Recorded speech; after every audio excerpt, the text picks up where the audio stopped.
เกิดอีหยังขึ้นอยู่ๆแม่ติมออกมาโพสต์เคลื่อนไหวพร้อมกับเขียนข้อความและก็เอารูปภาพ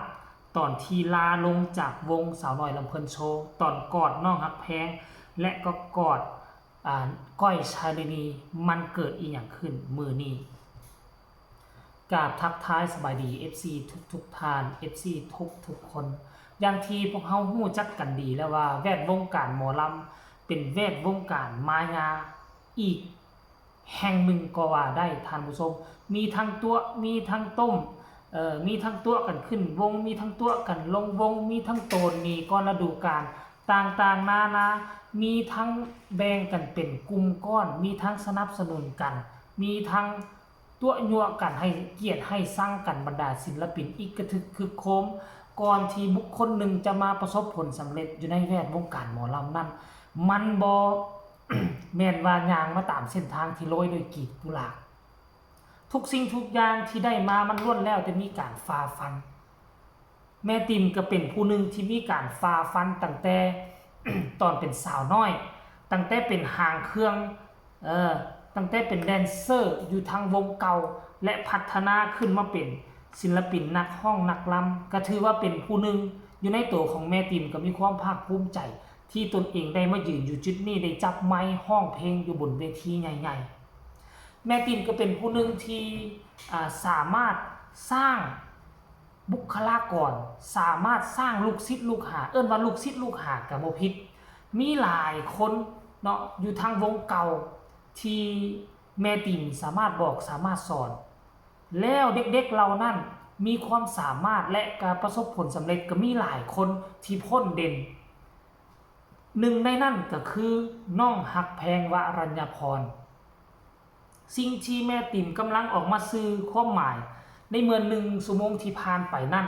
มันหมายความว่าจังไดเดี๋ยวเจบ่ลาวจะอ่านสู่ฟังข้อความสั้นๆแต่ว่ามีความหมายอันลึกซึ้งแม่ติ่มเราออกมาโพสต์ว่าอ้อมกอดแม่นี่ที่อบอุ่นที่มีแต่ความหักและความแพงส่งลูกถึงฟังฝันพร้อมกับ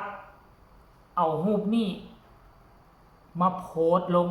ท่านผู้ชมแม่ติ่มกำลังคิดอย่างอยู่หรือว่ากำลังคิดหาน้องฮักแพงบ่เนาะเพราะว่าตอนนี้ไปแม่ติ่มกับน้องฮักแพงจะบ่ได้เดินร่วมทางเดียวกันแล้วบ่ได้เดินร่วมฝันอันเดียวกันแล้วถ้าอยากจะชื่นชม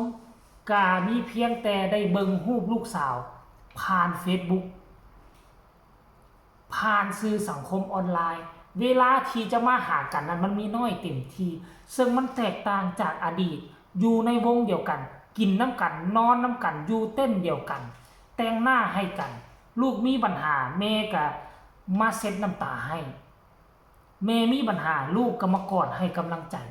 สิ่งเหล่านั้นกำลังจะจางหายไปแม่ติ่มก็ได้หวังแต่ว่าลูกสาวคนนี้ที่แม่เคยบอกเคยสอนคงจะบ่ลืมบุญลืมคุณของแม่ติ่มเนาะเจบ่ลาวคิดว่าแนวนั้นหลังจากที่แม่ติ่มออกมาโพสต์เคลื่อนไหวแบบนี้ก็มีคนสนใจหลายคนเนาะเข้ามาให้กำลังอกกำลังใจเข้ามาคอมเมนต์ต่างๆนานาเดี๋ยวเจบ่ลาวจะไปอ่านสู่ฟังกันแล้วกันบ่ฮู้ว่าฮักแพงจะเห็นหรือบ่ว่าแม่ติ่มคนนี้กำลังโหยหาท่านผู้ชมแม่นไผก็ดีอกดีใจนั่นแหละท่านผู้ชมเอ้ยคนที่เฮาเคยบอกเคยสอนคนที่เฮาเคยปกป้องถ้าบ่มีแม่ติ่มตอนน้องฮักแพงมาอยู่วง2ใหม่ๆนะถ้าบ่มีแม่ติ่มตอนนั้นก็คือน้องฮักแพงกับครอบครัวคงบ่เดินมาถึงจุดนี้คงคิดใจคงท้อบางครั้งอาจจะกระโดดโตนหนีจากเวทีไปก็ได้อาจจะลาลงไปก็ได้เพราะปัญหามันยิ่งใหญ่มหาศาลที่มาถาถมใส่โอ้โหดราม่ามือหนึ่งเกิดขึ้นหลายห้อยเรื่องแม่ติ่มก็สุดยอดประคับประคองเอาตัวกำบังจนเกิดเหตุการณ์ทั่วไปถล่มแม่ติ่มจนเฮ็ดให้แม่ติ่มบ่สามารถสานต่อและจะอยู่ในวงนี้ไปได้อีกต่อไป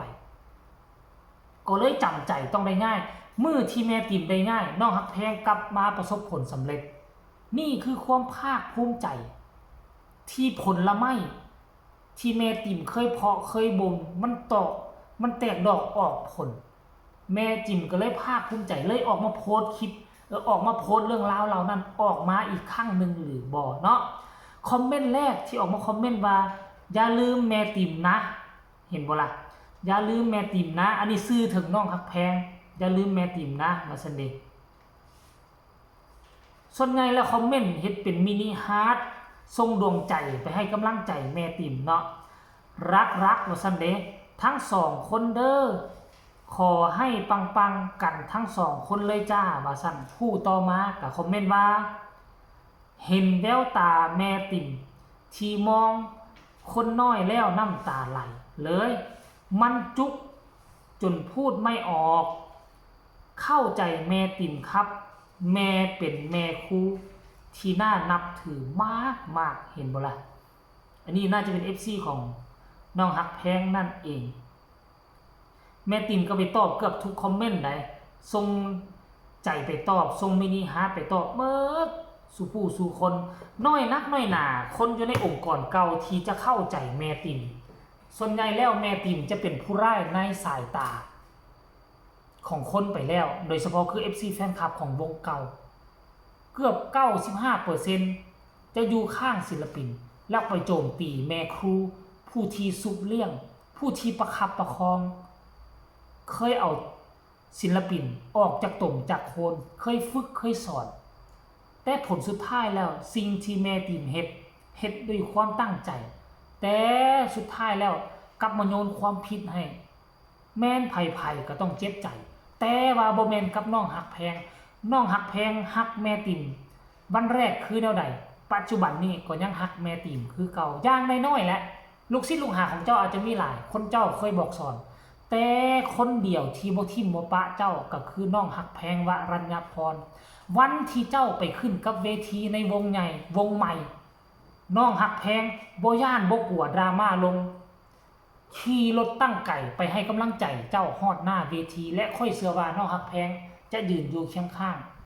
อยู่นำเจ้าตลอดไปสิ่งที่เจ้าบอกเจ้าสอนน้องฮักแพงเก็บใส่ใจแล้วปฏิบัติจนเฮ็ดให้น้องฮักแพงประสบผลสำเร็จเจ้าควรจะภาคภูมิใจได้แล้วสิ่งที่เจ้าบ่มเพาะมันประสบผลสำเร็จเป็นคนที่สองคลิปนี้ฝากฝังเอาไว้สำนี้บ่ว่าแม่ติ๋มจะเป็นหยังจะคิดท้อหรือว่ามีแนวคิดแนวใดของเฮาบ่ฮู้แต่ว่าขอส่งวิดีโอนี้เป็นกำลังแรงใจให้เจ้ามีสุขภาพแข็งแรงเจริญรุ่งเรืองก้าวหน้าในแวดวงการหมอลำให้ดังๆไปข้างหน้าก็แล้วกันคลิปนี้ขอฝากเอาไว้สำนี้สวัสดี